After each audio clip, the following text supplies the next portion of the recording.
Друзья, приветствую вас на канале Словения с Хельга Вайт. И перед тем, как мы начнем обсуждать новости уходящей недели, призываю вас подписаться на мой канал, поставить лайк этому видео и поделиться своим ценным мнением в комментариях.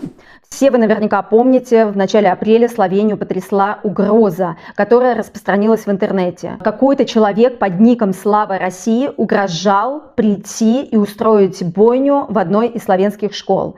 И тогда во всех славянских школах была усилена охрана, а некоторые родители решили вообще не отводить в тот день детей в школу. И от своих славянских друзей я слышала, что из-за той угрозы, в которой звучала фраза «Слава России», вот это может навредить еще больше русским, может посеять страх и дополнительную неприязнь среди словенцев к русским. Полиция провела расследование и выяснила, что этим человеком, который писал эти угрозы, оказался 30-летний словенец, который проживает в одном из сел в окрестностях Мурска-Собота.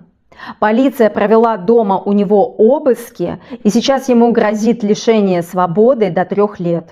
Педагогический институт предоставил результаты исследования по гражданскому образованию. Результаты исследования показывают, что треть словенских старшеклассников имеют негативное отношение к гендерному равенству, а также негативное отношение к мигрантам. Вышеупомянутый опрос показал, что около 40% мальчиков и 12% девочек согласны с утверждением, что мужчины более квалифицированы для того, чтобы быть политическими лидерами, чем женщины.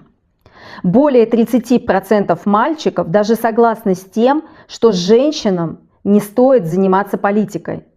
И при том, что это результаты исследования, проведенного в Словении, где президентом страны является женщина. Вот что удивительно. Исследователей удивило, что данные установки среди молодежи не меняются с годами. Можно было бы подумать, что сейчас идет прогресс, что все меняется в жизни и что молодежь должна быть более прогрессивной. И все-таки, глядя на Словению, мы видим, что здесь и президентом является женщина, и гей-браки разрешены, а у школьников все равно очень сильны стереотипы, видимо, которые передаются в семье из поколения в поколение.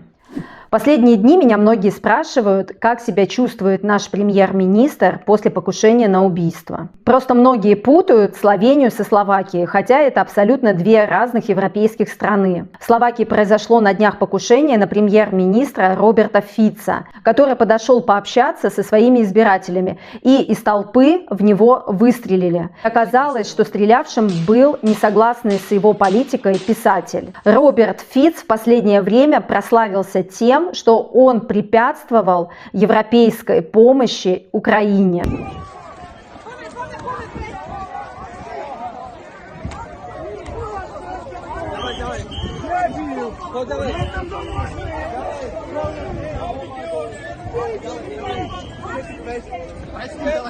И, видимо, многие были с этим не согласны, и, к сожалению, это вылилось в такой вот ужасный инцидент. Сейчас он находится в критическом состоянии после нескольких перенесенных операций.